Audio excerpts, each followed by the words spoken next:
Conocer el RCP y salvar una vida y conocer qué es lo que hace la interpretación y la traducción es algo que vamos a aprender el día de hoy, aquí en su programa Código Forense. Comenzamos. Bienvenidas y bienvenidos a un programa más de Código Forense. Y hoy tenemos una nueva entrevista y de hecho tengo a la experta Carla, que le vamos a hacer unas preguntas de bastante detalle para que nos explique y nos dé un entendimiento de qué es lo que se tiene que hacer justamente en esta parte tan importante de las ciencias forenses. Y te pregunto, Carla, ¿cómo estás? Muy bien, muchas gracias. ¿Contenta de estar en Código Forense? Sí, muchas gracias. Primera vez que está con nosotros Carla, sí. Aquí en el programa de Código Forense. Y te tengo una pregunta muy específica. ¿Qué es traducir y qué es interpretar? Traducir es pasar de un idioma a otro, un texto.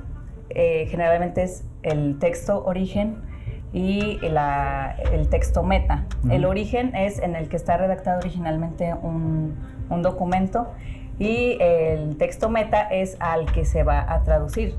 Puede ser varias combinaciones. En nuestro caso es inglés-español, francés-español, español-inglés. Y en la interpretación es un poco diferente porque es oral, de manera oral. Es como ustedes ven en la televisión que hay gente, no sé, hablando, se detiene, interviene el intérprete, o puede ser simultánea, la interpretación simultánea, que es la que se hace al mismo tiempo. Generalmente es en las conferencias, también en pequeños grupos que se hace al mismo tiempo, pero con audífonos.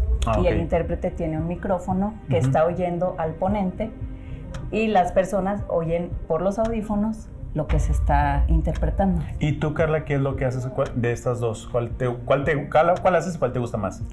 Hago las dos. Somos dos peritos en el área que hacemos los dos tipos de traducción e interpretación. Y en el caso de nosotros, la interpretación que hacemos se llama consecutiva, que es en la que habla una persona, se detiene un momento, interviene el intérprete, interpreta lo que dijo la persona y así. Es una dinámica de hablar, esperar, hablar, esperar. Por ejemplo, podemos poner en este momento como, hello, Carla, how are you? O sea, ahí yo me detengo y tú interpretas esa parte, y yo interpreto esa parte, sí. Y después continúa la conversación, ¿no? Y después continúa la conversación con la otra persona. ¿Y por qué es tan importante que el Instituto Jalisciense de Ciencias Forenses tenga este tipo de expertos en esta materia? Es muy importante porque, en primer lugar, cuando se trata de una persona detenida, víctima o testigo, que se pueda dar la comunicación entre las partes. Después, porque tiene que haber acceso a la justicia. Si no hay comunicación, pues no pueden tener acceso a la justicia. Y en tercer lugar, porque es protección de sus derechos, ya sea de la víctima, del testigo o del detenido o imputado. ¿Y cómo se les da aviso, Carla, sobre una situación así? O sea, ¿cómo tú te das cuenta que necesitas intervenir en una interpretación o en una traducción? En una traducción es por medio de oficio. Nos llegan las solicitudes con los términos que siempre se toman en cuenta, que es el oficio, la carpeta de investigación o expediente, y se hace la solicitud a la institución. A nosotros nos derivan el oficio y entonces ya intervenimos nosotros haciendo la traducción. En la interpretación es el mismo caso, pero en estas circunstancias tenemos que acudir al lugar al que están solicitando. Puede ser en la agencia del Ministerio Público, que es generalmente un juzgado. También ocasionalmente en el lugar de los hechos. También intervienen desde el lugar de los hechos. Sí. Qué interesante. ¿Y te toca hacer muchos de estos servicios, Carla? Sí, últimamente sí, porque yo pienso que se ha aumentado el número de extranjeros en la ciudad, en la zona metropolitana, y de hecho ya tenemos casi noviembre lleno. ¿En serio? Sí, con interpretaciones también. Entonces, ¿hay unas programadas y otras que son como emergentes en el día a día? Sí. Sí, porque cuando se trata de algún detenido o alguna persona que quiere poner una denuncia, tenemos que intervenir en el momento. Claro. En el caso de detenidos, porque corre el tiempo de término para que puedan hacer la diligencia y para que la persona pueda hacer su declaración. Uh-huh. En el caso de que no quiera, nada más se le da a conocer sus derechos y que tiene derecho a no declarar, pero generalmente sí usan su derecho de declarar. Sabemos que el siguiente año se celebran eventos importantes aquí en el estado de Jalisco y van a venir personas de diferentes nacionalidades, es decir, va a haber diferentes tipos de idiomas. ¿Qué pasa si no hay la capacidad para un idioma, por ejemplo, el japonés? ¿Qué se hace en estos casos?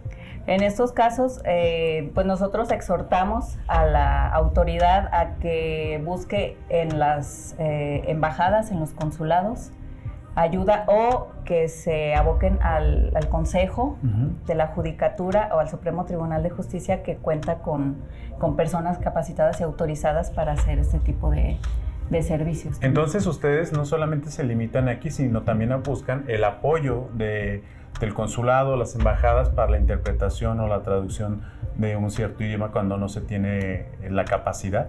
Sí, porque la persona tiene derecho claro. a que se le escuche y se pueda entender, uh-huh. se pueda dar a entender. Entonces, si nosotros no contamos con esa combinación, es necesario darles una opción para que puedan tener acceso a esa comunicación. Oye, Carla, pero tengo que hacer una pregunta obligada. Uh-huh. ¿Cuántos idiomas hablas? Yo, 2. Inglés, francés, uh-huh. bueno, 3 y español. Ok, entonces políglota. No, trilingüe. Ah, trilingüe. Sí. Excelente. ¿Hace cuánto empezaste a estudiar estos idiomas para poderlos dominar? Yo comencé en la primaria con el inglés y ya terminando la preparatoria estudié la carrera de idiomas, la licenciatura en idiomas. Ok. Creo que es muy importante conocer los idiomas y dominarlos. Imagino que fue un proceso largo y más porque es muy técnico lo que ustedes tienen que hacer, ¿correcto, Carla? Sí. ¿Y cómo llevas esa perfección? Porque una cosa es que yo pueda tener una conversación y otra cosa es poder hacer una traducción, una interpretación. Es más complejo, ¿no? Sí. De hecho se necesita tener una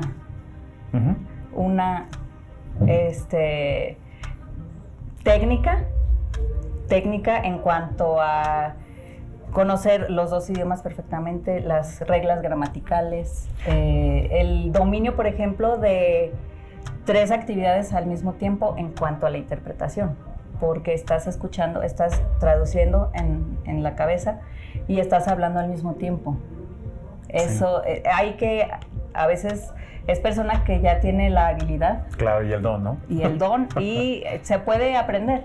Pero sí se necesita de mucha práctica. Creo que es bastante complejo porque, domino el inglés y puedo tener una conversación, pero el hecho de estar cambiando entre español, inglés, la parte técnica y además incluso los modismos o lo que quiere expresar la persona, porque al final de cuentas ustedes expresan esa persona también, sí. Creo que tiene un toque muy humano. Sí, y también se tiene que utilizar el mismo tono que está haciendo la persona. Por ejemplo, si se ríe, pues yo me tengo que reír. Si es un tono triste, yo tengo que hacerlo. Sí, transmitir esa parte, ¿no? Esa parte, sí, uh-huh. toda. Si está emocionada, tienes que hacer. Y para ti, Carla, ¿qué representa para ti estar en esta área y estar en el Instituto Jalisciense de Ciencias Forenses?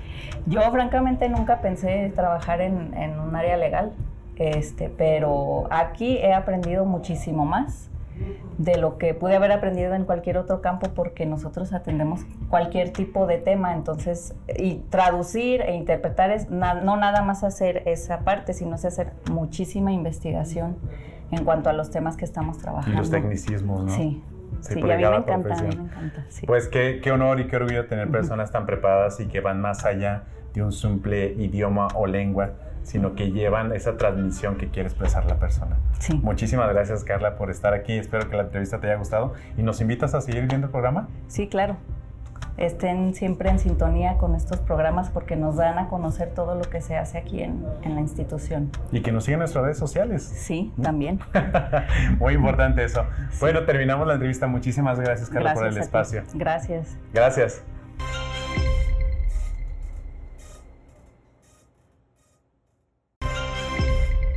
Y continuamos con este departamento que es bastante interesante y toda la trascendencia que tiene en la parte de transmitir Y hoy me enorgullece estar con la experta Karina. Karina, bienvenida. Muchas gracias, doctor. Por cierto, quiero utilizar el...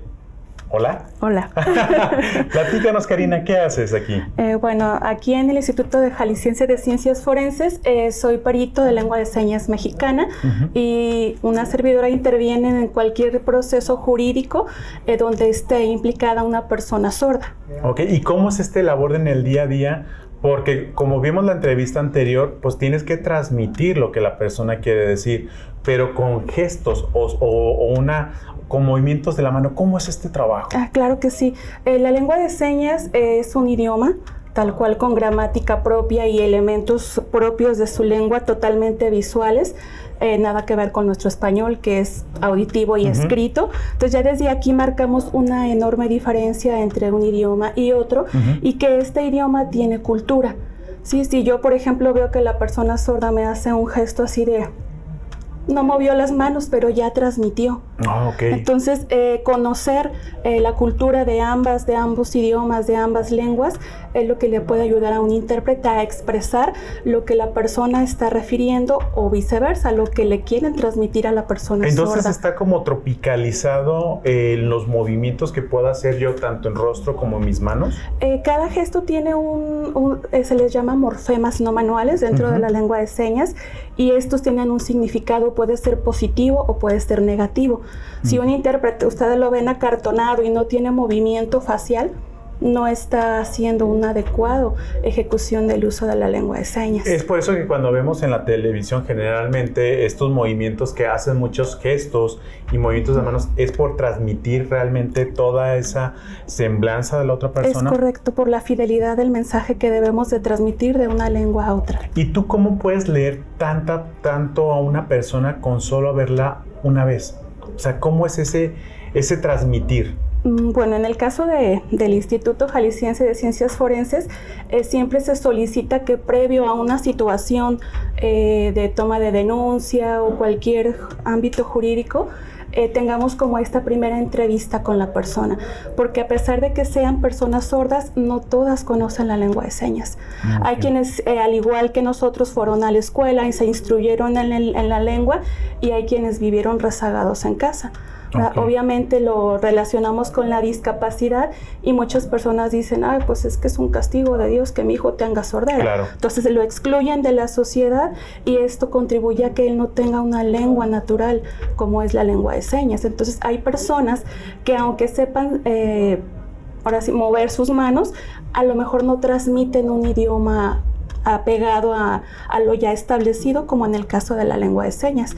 Por eso, casi por lo regular, si no se ha dado ya si no se le da más bien un seguimiento a esta persona, o es la primera vez que incide la carpeta aquí en el instituto, se solicita siempre a la autoridad esta primera entrevista para saber si es posible que se le tome la denuncia y poderle dar el apoyo. Y todo el impacto que tiene el que tú tengas una entrevista previa para poder dar ese mensaje, ¿no? Así es, porque tengo que saber esas situaciones de su entorno. O sea, ciertas señas son específicas que no utiliza otra persona, entonces tengo que saber estas señas específicas, porque puede estar hablando de la persona que le hizo daño o de otra víctima. Entonces sí tenemos que tener esta previa entrevista con la persona. Y te agradezco mucho, Karina, que nos des esta semblanza de esta parte tan importante que nosotros no llegamos a conocer tanto, porque digo, por nuestra propia condición no merita, pero sí estamos obligados a saber, ¿no? A tener una comunicación, por lo menos en lo básico.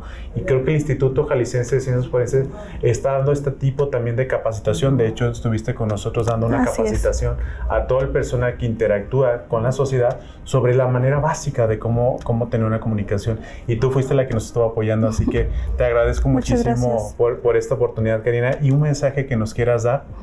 Pues sobre todo a las instituciones que imparten justicia, el que no demos por sentado que por ser sordos sabe señas, ¿verdad? Es importante que nos acerquemos, y sobre todo que yo, como autoridad, suponiendo fiscalía, ponga siempre en mis solicitudes a otras instancias, si mando a la persona sorda al instituto a hacerse su dictamen de psicología, ponerle requiere del intérprete, porque si no ponemos estos requerimientos, sus necesidades específicas, la persona sorda llega aquí, tenía la cita y, ay, caray, pues no hay intérprete, ¿no? Entonces, o el intérprete tuvo otra situación que atender. Entonces, sí, a las autoridades, por favor, conocer cuáles son las necesidades de las personas que llegan a pedir justicia o a dar seguimiento a su trámite para que ellas puedan tener el acceso y nosotros garantizar sus derechos. Perfecto, Karina. ¿Qué te parece si tú das el cierre de esta entrevista con tu lenguaje de señas? Muy bien, pues. Gracias a todos ustedes por su atención. Continuamos. ¿Qué impacto tendría si les dijera que ustedes pueden salvar una vida? Interesante, ¿no? Vayamos a una entrevista de cómo dar RCP. El día de hoy les tenemos una información muy interesante que les ayudará a saber cómo reaccionar en emergencias. Tengo el gusto con... Mi nombre es Isabela González, soy vicepresidenta del grupo Auxiliatec. Muy bien, pues gustosos de tenerlos nuevamente con nosotros. Muchas gracias. A su grupo estudiantil. Y hace unos días tuvimos un curso muy interesante que nos los impartieron. Platícanos un poquito más de este curso. ¿Qué vimos? Sí, claro. Pues básicamente Auxiliatec es un grupo enfocado en la concientización acerca de los primeros auxilios. Nuestro objetivo es dar a conocer la importancia de estos y poder enseñarle a la gente cómo es que deben de reaccionar en estas situaciones para poder ayudar a una persona que pues cae en un paro cardíaco. Es por esto que la semana pasada vinimos al Instituto Jalisciense de Ciencias Forenses e impartimos un curso de RCP tanto en adultos como en pediátricos, así como el correcto uso de un desfibrilador automático, mejor conocidos como un DEA. Ok, ¿qué se vio en ese curso? Vimos tanto un taller teórico como un taller práctico. En el teórico vimos las especificaciones para dar un RCP de alta calidad, vimos algunos tips como para nosotros poder asegurarnos de que lo estamos haciendo de la manera correcta. También vimos las especificaciones de y ya después nos fuimos a la parte práctica en la que pues todo el mundo se puso a prueba con sus capacidades para dar el RCP. Sí, recuerdo que fue un poquito extenuante esta parte, ¿cierto? Es cansado. Fue cansado. Ok, entonces vamos a mencionarle a todos nuestros televidentes la información que vimos. Voy a hacerte unas preguntas sobre lo que vimos en el curso. Sí, claro. ¿A qué te refieres con RCP? RCP es reanimación cardiopulmonar. ¿Esto qué quiere decir? Es una técnica que nosotros usamos cuando tenemos un paciente que cae en paro cardíaco. Esto quiere decir que no está respirando y que no podemos detectar pulso. O sea que su corazón no está bombeando de la manera que debería o no está bombeando en lo absoluto. Recuerdo que en el curso mencionaron sobre la necesidad de oxígeno en ciertos órganos, la sensibilidad isquémica, ¿cierto? Platícanos un poquito más a qué se refiere. Sí, claro. Lo que sucede es que nuestro corazón va a bombear sangre oxigenada al resto de nuestro cuerpo. Entonces, cuando deja de bombear, pues claramente esta sangre oxigenada no está llegando a muchos de nuestros órganos y sin este oxígeno muchos de estos van a dejar de funcionar de la manera correcta. Es por esto que el saber hacer un RCP de alta calidad y pues hacerlo dentro del tiempo necesario es fundamental para nosotros poder preservar la función de todos los órganos. ¿Cuánto tiempo de vida tienen estos órganos o qué necesidad de oxígeno tienen, por ejemplo? Depende muchísimo. Hay órganos muy sensibles que van a necesitar muchísimo oxígeno y si dejan de tenerlo dentro de los primeros minutos van a poder morir, mientras que hay otros que se pueden mantener un poco más durante algunas horas. Como por ejemplo pueden ser órganos, cerebro, corazón, pulmones de 4 a 6 minutos aproximadamente. Sí, son los más sensibles justamente. Y por ejemplo, algunos tejidos, ¿cuánto tiempo tendrían que pasar para que los tejidos hubiera falta de oxígeno y pudieran morir? Otra vez va a depender, pero pueden ser entre 4 o 6 horas como mucho. Por eso es fundamental darle el RCP de manera inmediata. De manera inmediata. ¿Cuál es el plan de acción que se realiza para el RCP? Pues el plan de acción que va, acuérdate, desde evaluar la escena, por ejemplo, ¿qué es lo que realizan ustedes? Si a una persona cae en un paro respiratorio, ¿qué se tiene que realizar? Ok, creo que muchas veces lo que nosotros pensamos en cuanto vemos que una persona se cae en la calle es que debemos correr con esa persona para intentar ayudarla. Pero la realidad es que tenemos que ver nuestros alrededores. Tenemos que ver si esta zona es segura tanto para la persona como para nosotros. Entonces, primero se necesita evaluar la escena y después yo voy con la persona, porque de esta manera me aseguro de que no solamente haya una víctima, sino dos. Sí, justo. ¿Cierto? Que es lo que buscamos. Justo. Siempre salvaguardar primero yo, recuerdo, ¿no? Justo. La seguridad, observar, pensar y actuar. Sí, primero yo, después yo y al último yo. Ok, definitivamente no exponerse a riesgo, ¿cierto? Sí. Ok, ¿y qué más se tiene que activar? Tenemos que activar el sistema de emergencias 911. Es muy importante decirles en dónde estamos, cómo nos llamamos, la situación en la que estamos y muy, muy importante, nunca colgarles hasta que ellos te digan. Ok, ¿te parece si hacemos este ejercicio de manera práctica? Me parece padrísimo. Excelente. Los invitamos a que se queden con nosotros. Vamos a ver esto de manera práctica. Pues estamos muy contentos en Código Forense de tenerlos aquí con nosotros. Muchas gracias al grupo de Auxiliatec por estar con nosotros. Vamos a ver esta demostración. Daniel, platícanos un poquito de lo que vamos a ver.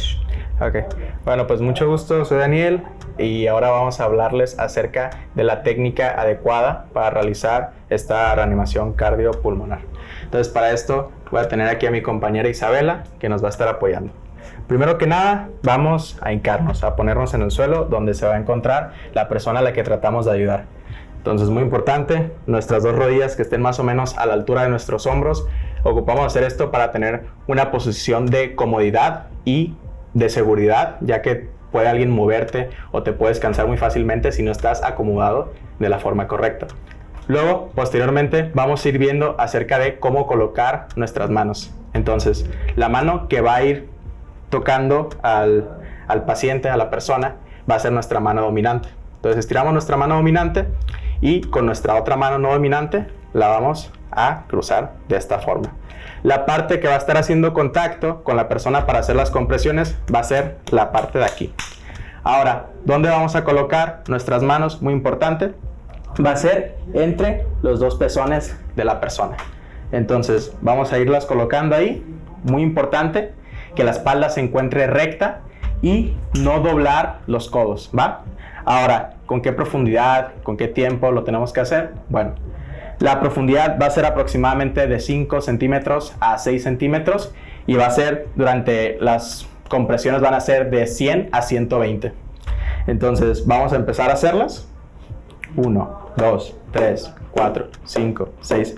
Tenemos este instrumento de aquí que nos ayuda a ver con qué ritmo se tienen que hacer estas compresiones. Entonces si le presionamos aquí nos va a decir más o menos cuánto es. Entonces le damos 2, 3, 4, 5, 6, 7, 8, 9, 10. Ahora, ¿cuándo yo paro de hacer esto? Bueno, se para hasta que lleguen los paramédicos y asistan a esta persona, o cuando la persona ya responda, o cuando uno se encuentra cansado, porque si uno está cansado y el RCP ya no es de alta calidad, pues es mejor pararlo. Queríamos invitar a todos los que estén viendo este programa el sábado 22 de noviembre. Estaremos dando una capacitación de RCP llamada Heart Savers en el Tecnológico de Monterrey de 8 a.m. a 2:30 de la tarde. ¿Y cómo podrían ingresar la ciudadanía? Nosotros tenemos una cuenta de Instagram llamada Auxiliatec GDA, donde estaremos subiendo información para que todos ustedes puedan saber acerca de esta capacitación que vamos a dar. Esperamos contar nuevamente con su participación y recuerden asistir a la capacitación porque definitivamente es algo necesario para continuar con la vida. Muchísimas gracias, continuamos. No cabe duda que el Instituto Jalisciense de Ciencias Forenses interpreta y traduce, pero también manda este mensaje de la persona que quiere transmitir, no solamente en los juicios, sino también en el lugar de intervención. Y también vimos la importancia de conocer el RCP, porque eso puede salvar una vida y eso hace un cambio. Así que hoy por hoy terminamos nuestro programa. Quédense en la programación y nos esperan el próximo viernes a las 7:30 por Jalisco TV. Nos vemos.